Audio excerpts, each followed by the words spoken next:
Have you ever wondered if the body is really the refuge of the mind or rather its prison?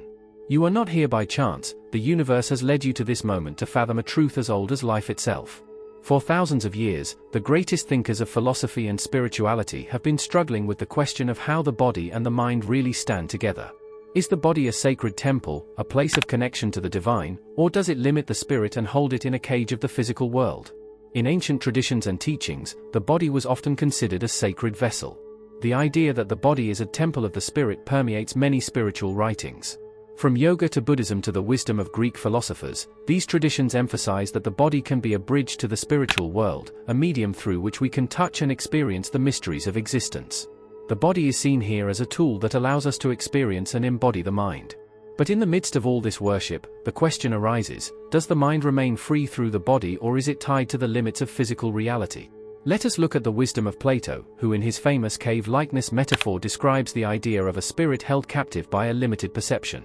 For Plato, the body was like a shadow wall that prevents the mind from recognizing full truth and freedom.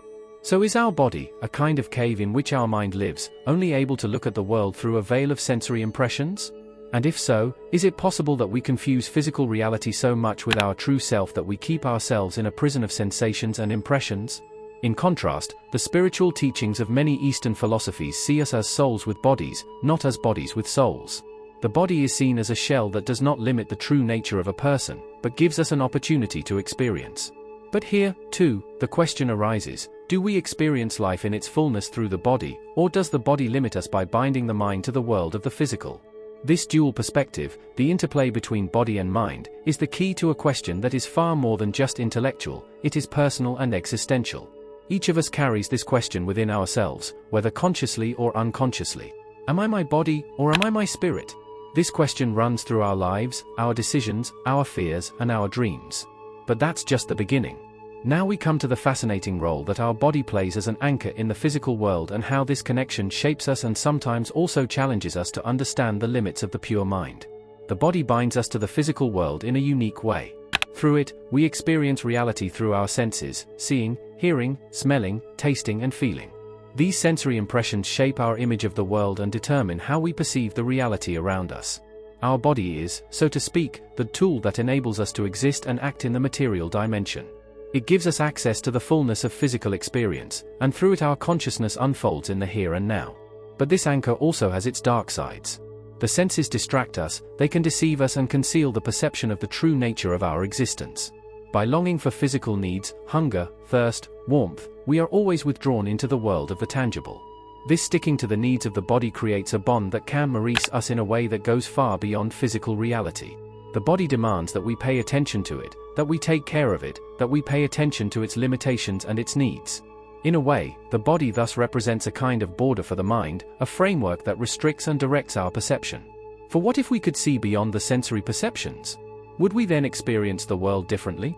The body reminds us that although we are spiritual beings, we live in a physical space. And this physical reality, which is so strongly felt by the body, often requires adaptation and compromise. Yet it is precisely this grounding that allows us to gain experience, grow and expand our consciousness. The physical limits that the body imposes on us force us to deal with our own humanity. They teach us to better understand our connection to ourselves, to others and to the world. The body as an anchor in the physical world teaches us how to live in balance, between mind and matter, between vision and reality. Next, we want to look at how the ego uses the body as a means to bind us to the material level and thus capture our mind in patterns and behaviors that often prevent us from experiencing true freedom. The ego is a fascinating aspect of our being that often entangles us deeper in physical reality than we realize. It uses the body as a kind of anchor to shape its own identity. The ego is defined by external characteristics, appearance, physical strength or weakness, health, age. It encourages us to regard the body as the self and to identify ourselves through physical characteristics and achievements. This identification is a powerful tool of the ego. When we believe that the body is the center of our identity, we can easily fall into thought patterns and behaviors that trap us in the material level. The ego strengthens the idea that the body and what it achieves or does not achieve defines who we are. In this way, the ego remains in control by preventing us from perceiving the deeper connection to our mind that lies beyond body and matter. The body thus becomes the expression of the ego and its needs, recognition, comparison, performance. In the Western world, we see this strongly in the cult of beauty, fitness, and youth. An idealized body image becomes the benchmark for self-esteem and satisfaction. But this identification often creates an inner gap, because the spirit longs for freedom, for a state beyond these external attributes, while the ego always binds us to the physical expression. This fixation on the body as part of one's own identity often leads to an unconscious behavior in which we compare ourselves with others and measure ourselves against external standards. The body becomes a means of competition, a symbol of success or failure in the eyes of the ego. Instead of looking at the body as an instrument of experience and inner transformation, it becomes the shell that limits the mind to the earthly level. But there are ways to break the ego and its identification with the body. Through mindfulness and self-observation, we can learn to see the ego as part of our experience without leaving it complete control. Meditation and other practices teach us to use the body as a tool instead of identifying with it. In this way, we can gradually let go of the ego and the false identification and reach a deeper truth. In the next chapter, we will discuss how the body can be perceived as a prison by keeping its physical boundaries in a kind of invisible framework and limiting our consciousness to material reality. The body, which we often consider to be an expression of our identity and our vital energy, can also act as a prison. His physical limits determine our daily experience and remind us of the limitations of our human existence. There are moments when we feel the severity of these limits particularly strongly, when the body feels pain, when it ages, when it is tired, or when it is restricted in its functions by illness. These moments show us that the body holds us in a form that seems to bind the mind tightly. This prison of physical needs can distract us from the freedom of mind. The constant care of the body, eating, sleeping, health, binds much of our energy and attention to the here and now of the material world. Through the need to satisfy these basic needs, our spirit often remains anchored in earthly reality and distances itself from the freedom and unlimitedness that many spiritual traditions attribute to the spirit. Another aspect of this limitation lies in the transience of the body. The transience shows us that the body will eventually leave us, a fact that is difficult for many people to accept and that often triggers fears. This physical finiteness binds us to the cycle of birth, age, and death, and in this finiteness the mind feels like a bird beating against the walls of an invisible cage. The body becomes a symbol for everything that limits us, for everything that reminds us of transience. But what appears to be a prison can also act as a master teacher. By showing us our limits, the body also opens up the possibility for us to strive for something that goes beyond matter. These limitations of the body call on the mind to reflect, to strive for what lies beyond the physical dimension. As the Sufi poet Rumi wrote, "What you are looking for is also looking for you." In this realization lies the truth that although the body has limits, the mind strives for a greater reality. By recognizing the limits of the body and at the same time finding ways to expand the mind beyond those limits, we learn to understand the body and mind in a new way. The body as a prison then becomes a valuable lesson in humility, mindfulness, and inner growth. He shows us that freedom is not limited by physical conditions, but rather begins within, in the way we accept the body as part of our path and at the same time strive beyond. In the next chapter, we will look in more detail at the hidden power of the mind and how it helps us find true freedom, a freedom that is independent of the physical boundaries of the body and leads us into the boundless field of consciousness. While the body often binds us to the physical laws, a deep truth is hidden. True freedom arises in the mind, beyond all material restrictions. There is a power in you, a spiritual freedom that is not limited by your body. The mind has the ability to transcend the physical constraints and lead us to an inner freedom that opens up a new perspective on reality. Through meditation and inner reflection, this hidden space of the mind becomes accessible. Meditation is a gateway to the infinite expanse of consciousness, a way to untie the anchors of the body and immerse the mind in a new dimension of freedom. In meditation, the body recedes into the background, while the mind rests in itself, free from the physical bonds. In this state, the mind can experience a freedom that is not limited by space and time. This inner freedom manifests the true power of the mind, the ability to experience peace, clarity, and breadth, detached from physical limitations. A well-known monk once said, "The spirit is like a wide sea, infinite depth and silence await under the surface." The mind can free itself from external distractions and immerse itself in its very own silence, a silence that is not limited by the body. This spiritual freedom is also evident in the way we deal with the challenges of life. The body may experience pain, age, or other restrictions, but the mind has the ability to go beyond it and gain a perspective that is free from physical reality.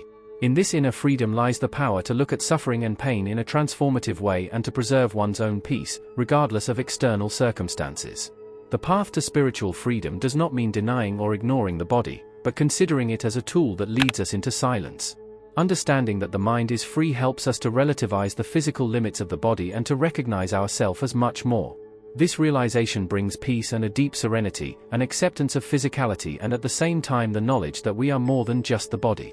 Now that we have recognized the power of the mind as the source of true freedom, in the next chapter we turn to a new perspective, the body as a tool for connection and inner growth. We will see how the body can serve not only as a limit, but also as a path to deeper experiences. The body is much more than just a jail or a physical shell, it is also a powerful tool that helps us make deeper connections and grow spiritually. Through it, we experience the beauty of the physical world and can make deep, immediate experiences that put us in contact with ourselves and our environment.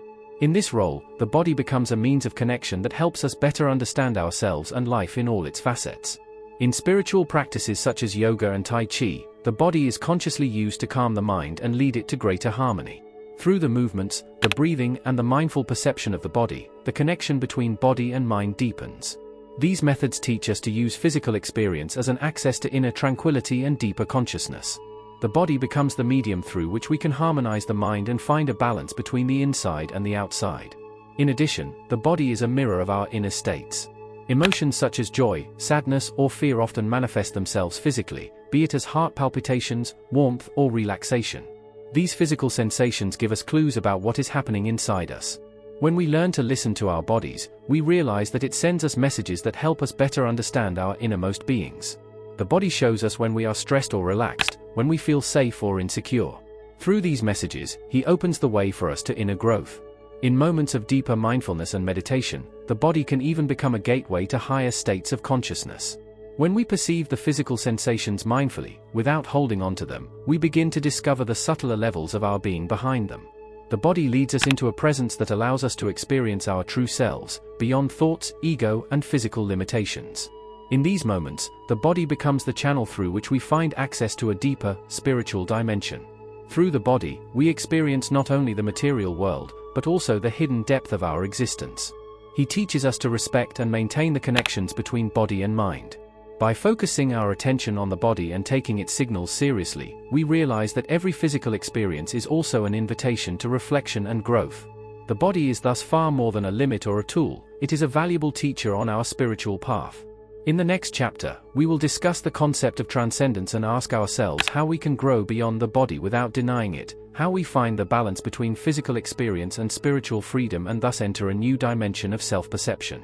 Through the spiritual journey we learn that the body is a valuable companion, but there are moments when we long for a state that goes beyond the physical. Transcendence means overcoming the limits of the physical body and letting the mind enter a dimension of freedom and vastness beyond the purely physical. It is a state in which we no longer perceive ourselves as just bodies, but as pure consciousness, an experience that is considered in many spiritual traditions as the highest form of self-knowledge. In mystical experiences, in deep meditation or in moments of absolute presence, we can experience how the body loses its meaning and the mind enters a state described as being pure. The spiritual teacher Ram Dass once said, "We are spiritual beings who make a human experience." These words summarize what transcendence really means, a realization that our true self is not bound to the physical form and that we have the freedom to go beyond that form. This state of transcendence is not synonymous with a flight from the body or the denial of its existence. Rather, it means accepting the body as a part of the whole, while at the same time expanding consciousness to grasp the levels beyond the physical.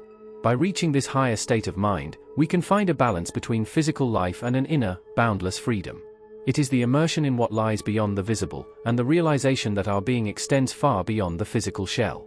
The practice of transcendence is a way to experience the spiritual essence of life and use the body as a tool instead of letting it bind you. Through techniques such as meditation, breathing exercises, and mindfulness, we learn to observe the physical sensations without identifying with them. We realize that the pain, the joy, the desire, all these feelings come and go, but the consciousness behind it remains constant and untouched. When we transcend the body, we learn that in truth we are never limited to this physical form. We are witnesses to our own existence, free from the limitations that the body seemingly imposes on us. This realization brings with it a deep inner peace, a serenity that carries us in the everyday challenges of life. We no longer feel bound to the ephemeral physical, but recognize ourselves as eternal consciousness that survives change and time. In the last chapter we will deepen this knowledge by looking at the synthesis of body and mind and understanding how this unity leads us to a new, harmonious self-perception. Because ultimately, body and mind are not opposites, but two facets of a comprehensive, spiritual being.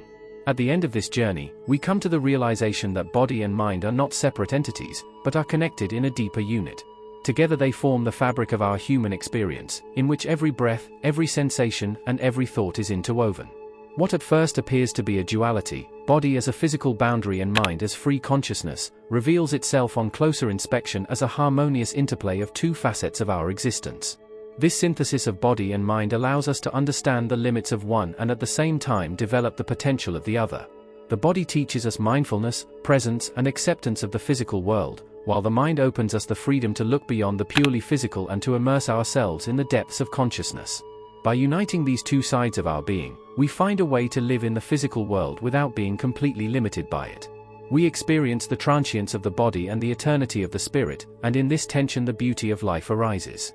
This understanding leads us to a state in which we no longer see the body as an obstacle, but as a medium through which the mind finds expression. It is the place where the spirit makes its experiences, where it manifests its energy and takes form in the physical world.